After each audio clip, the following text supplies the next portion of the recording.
उत्पत्ति अध्याय 35। उत्पत्ति अध्याय 35। तब परमेश्वर ने याकूब से कहा, यहाँ से कूच करके बेतेल को जा और वहीं रहे, और वहां परमेश्वर के लिए वेदी बना, जिसने तुझे उस समय दर्शन दिया जब तू अपने भाई एसाव के डर से भाग जाता था।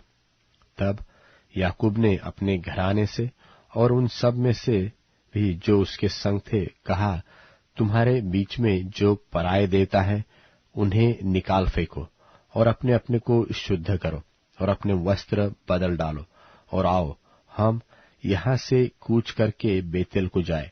वहां मैं परमेश्वर के लिए एक वेदी बनाऊंगा, जिसने संकट के दिन मेरी सुन ली थी और जिस मार्ग से मैं चलता था उसमें मेरे संग रहा।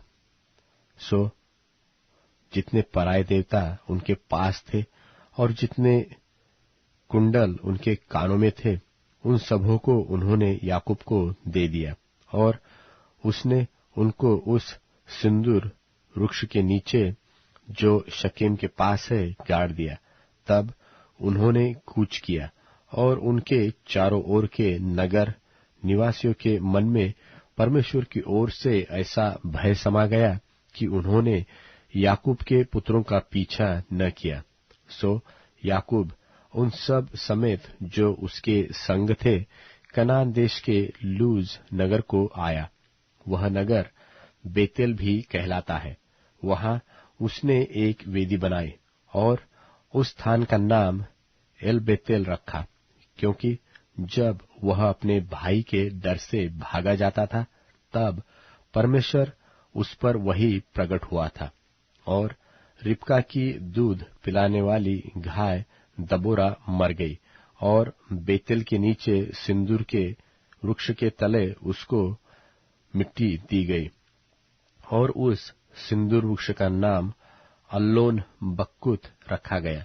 फिर याकूब के पद्दनराम से आने के पश्चात परमेश्वर ने दूसरी बार उसको दर्शन देकर आशीष दी और परमेश्वर ने उससे कहा, अब तक तो तेरा नाम याकूब रहा है, पर आगे को तेरा नाम याकूब न रहेगा, तू इस्राएल कहलाएगा।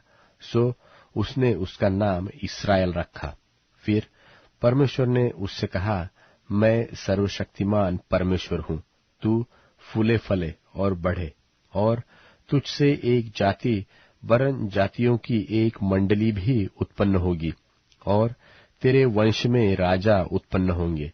और जो देश मैंने इब्राहिम और इसहाक को दिया है वही देश तुझे देता हूँ और तेरे पीछे तेरे वंश को भी दूंगा।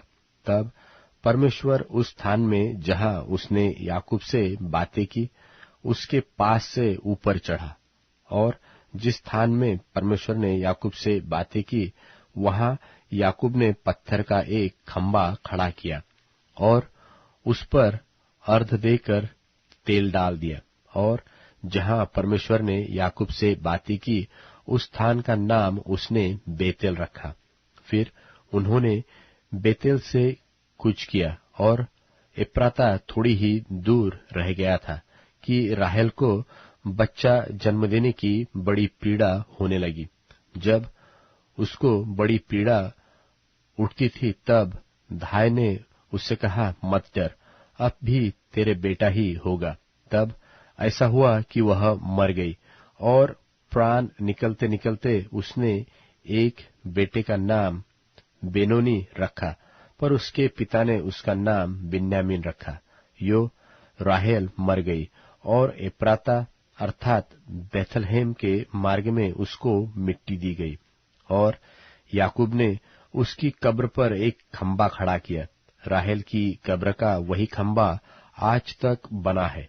फिर इस्राएल ने कूच किया और एदेर नाम गुम्मट के आगे बढ़कर अपना तंबू खड़ा किया। जब इस्राएल उस देश में बसा था तब एक दिन ऐसा हुआ कि रूबेन ने जाकर अपने पिता की रखीली बिल्हा के साथ कुकर्म किया, और यह बात इस्राएल को मालूम हो गई। याकूब के 12 पुत्र हुए। उनमें से लिया के पुत्र ये थे, अर्थात याकूब का जेठा रूबेन, फिर शिमोन, लेवी, यहूदा, इस्साकार और जबूलून। और राहेल के पुत्र ये थे, अर्थात यूसुफ और बिन्यामीन।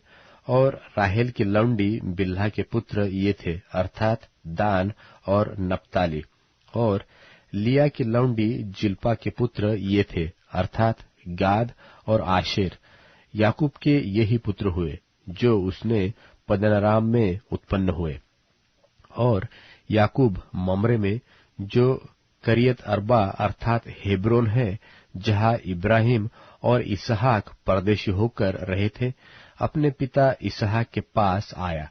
इसहाक की अवस्था 180 बरस की हुई और इसहाक का प्राण छूट गया और वह मर गया, और वह बूढ़ा और पूरी आयु का होकर अपने लोगों में जा मिला। और उसके पुत्र एसाव और याकूब ने उसको मिट्टी दी।